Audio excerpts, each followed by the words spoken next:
When I began giving these Wednesday devotionals, I wasn't sure how well they'd be received. I wasn't sure whether people would take time to watch them and listen to them.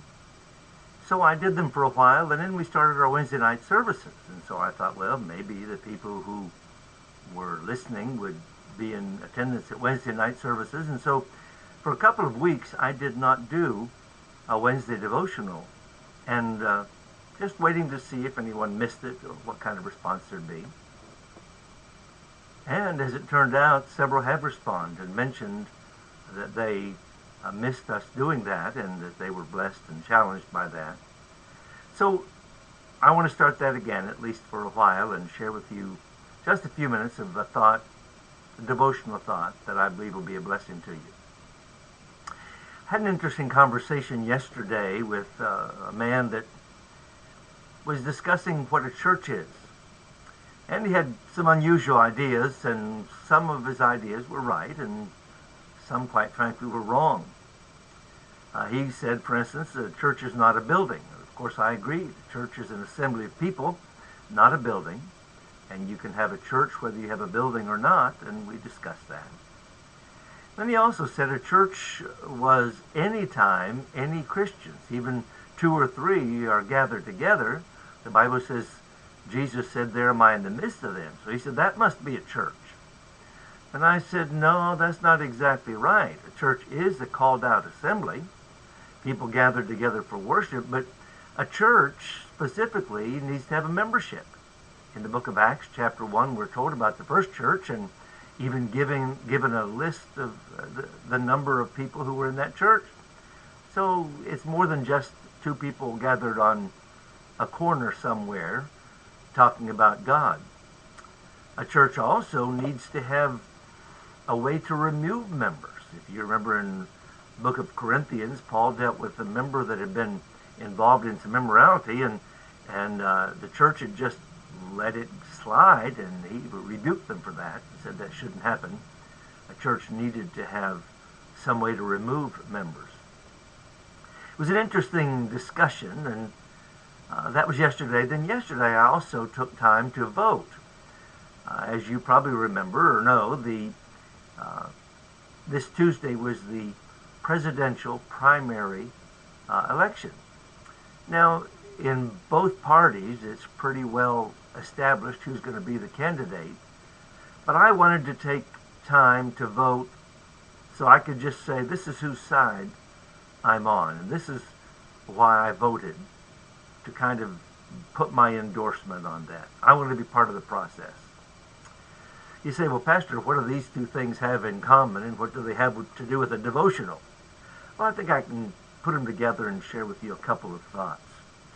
In Ephesians chapter 5, you remember, the Bible says that Christ loved the church and gave himself for it. Then later on in that same chapter, Ephesians chapter 5, the Bible talks about Christ comparing the church to a beautiful bride that he wanted to present to himself. And what a joy that would be if we are the bride presented as a beautiful bride would be to her husband. In fact, to have a successful, happy marriage, a man needs to do a few things that demonstrate his love for his wife. And if you're listening to this today and don't know what you're supposed to do, you can contact me if it's not too late for you already.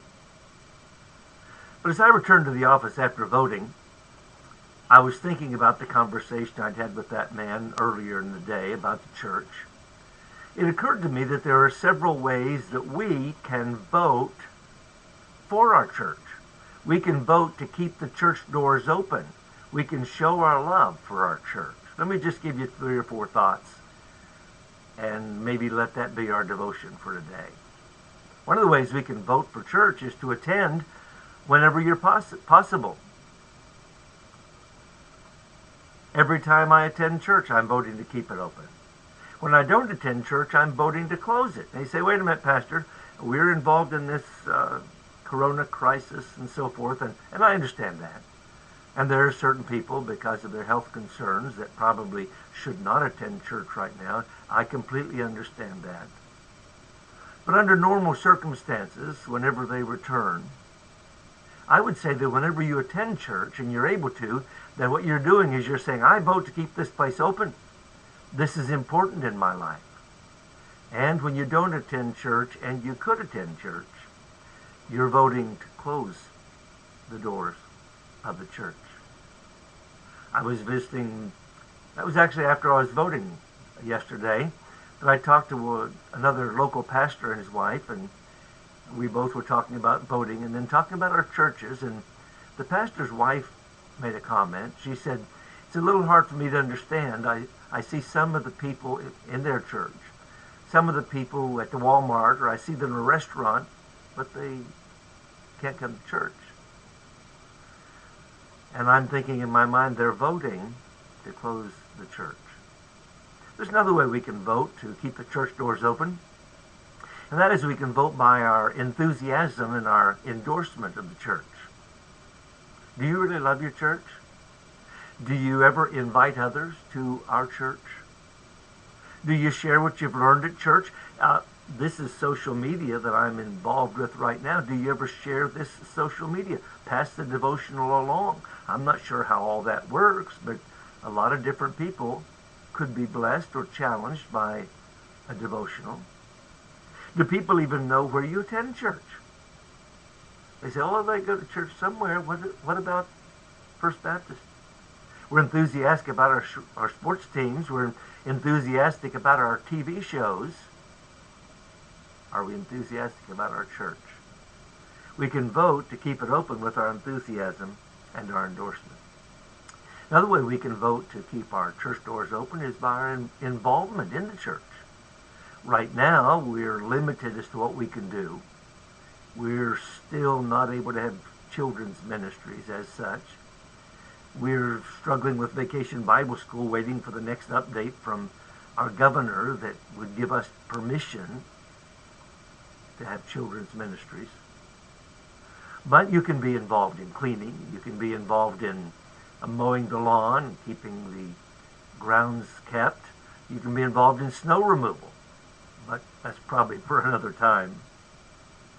But when we're able, you can be involved in teaching. You can be involved in assisting a teacher. You can be involved in singing in the choir. You can be involved with the senior adults. Or if you have children, you can be involved bringing them to children's ministries and Awana and teen ministries and all the things we have. The Grow Outreach Program. You can be involved. And I think by your involvement, you're saying, I vote to keep the church open. And one more, and you knew I'd get here. You can vote with your financial support of the church. I've mentioned before, and I'll mention right now, I'm so grateful for the great offerings we had when we were not able to assemble together.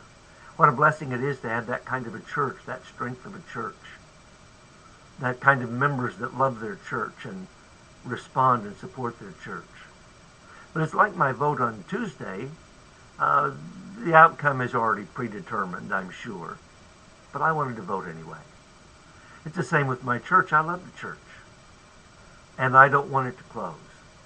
On Sunday, I mentioned the changes taking place in America. Many of them are bad changes.